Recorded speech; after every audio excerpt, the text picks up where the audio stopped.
And now let's bring in Paul Gessler. So Paul, Maryland, of course, has been reliably blue in recent presidential elections.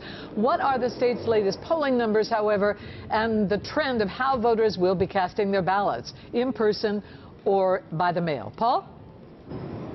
Yeah, Denise. So for those of us who have requested or will request a mail-in ballot, you can drop them off at these drop boxes 24 hours a day. But this new Goucher College poll suggests half of Maryland voters will still vote in person.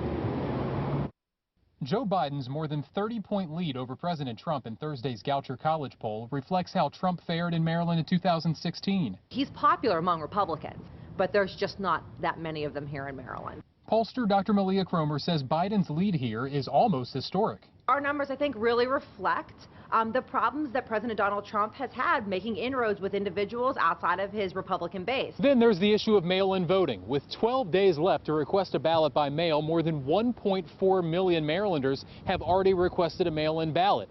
Of that, the state's already received more than 10% of ballots in return. I want to get my vote in, and I want it to be counted. Voters dropping off ballots reflect a divided electorate in terms of voting method.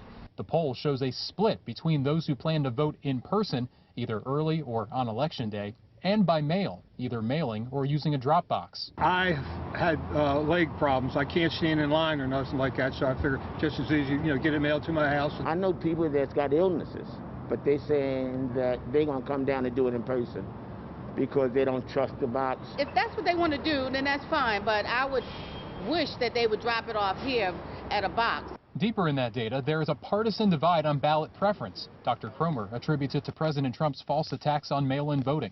That's the interesting part, where you see Republicans far more likely than their Democratic counterparts to say that they'll be voting in person.